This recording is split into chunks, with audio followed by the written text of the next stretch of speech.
Hey guys, this is Al. It's Sunday 13th of October and I'm back at the shop. The weather is finally where I can actually do some work over here.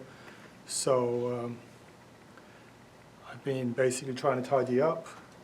If you look behind me, I've got the Azure tucked away in the back. I set up my little scissor lift there so it's sitting on top of it. I've got a bunch of the other cars outside.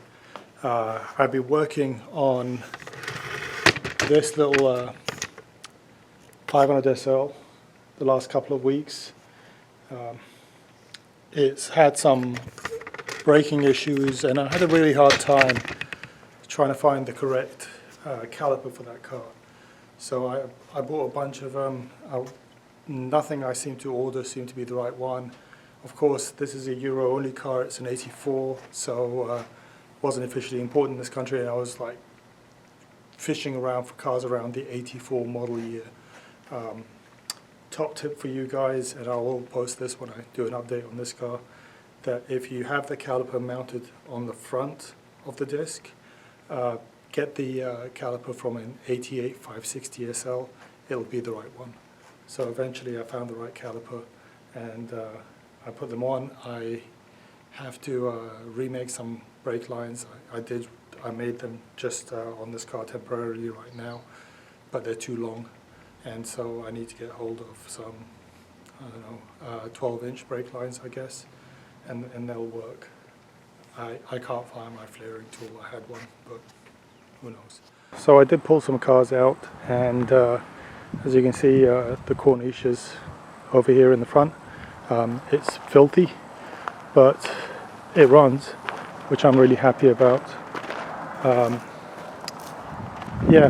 Not much to say about this car. I basically parked it after we did the head gasket. I was having a running issue with the injectors. They were just dumping fuel. It still seems to be dumping fuel because every time I stick gas in it, it basically sucks it down at an alarming rate, but it runs really well. I did get the dash redone, so it looks a bit nicer. I need to put that temperature sensor on, and this is basically my veneering effort. I still need to install this one and make it flush. I'm struggling with it right now, but alas, I haven't really spent that much time on this car. Aside from that, it really could use a good clean. I've had little kittens in my shop, which is a little bit terrifying because they do like to pee sometimes, but at the same time it keeps rodents away, which is a good thing. My 97 SL 500, this is one of my favorite cars actually. I bought it here about a year ago to the shop, and the reason I bought it here is because they were doing some road work outside the front of my house, and I needed all the parking spaces in the back of my house as I could get.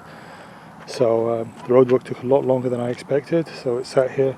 It's now developed a fuel leak at the fuel pump, so I've got to get that figured out as soon as the SL's finished on the lift, that I can put this thing on and figure out what's going on with the fuel pump. It may just need a new fuel pump. With fuel sitting for about a year, it tends to eat away at the hoses and sometimes even at the internals of the fuel pump. Cadillac runs great. It's been suffering from vapor lock recently, so I got to go figure that out. Probably post a video. I did buy some wrap. I'll take care of that. And I just need to drive the Continental and the Turbo R because they run great, but I'm not doing it any justice by letting them sit. So that's basically pretty much the update at the shop. What else is going on? The Brooklyn's still giving me no ends of grief. I'm not sure exactly what the problem is. It's running rich.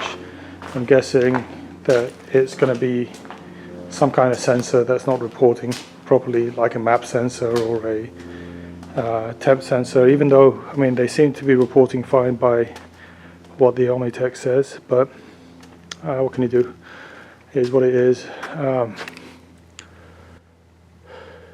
the Arnage tee is just sitting there. I need to put it back together again, but there's some key pieces underneath the back seat for the electric seats, and that were cut and removed. I need to just basically get those right pieces and just find somebody local who's dismantling an Arnage that let me go over there, take a look, and tell them I need these specific pieces, because nobody's selling them on eBay. And whenever I talk to the guys in the UK, you know, the dismantlers, they don't seem to be interested in shipping small stuff, and I get it, because you know I've parted cars out in the past and sold parts. And when somebody says to me, "Oh, can you take a bunch of pieces off to get to this one little part?" you typically don't want to do it.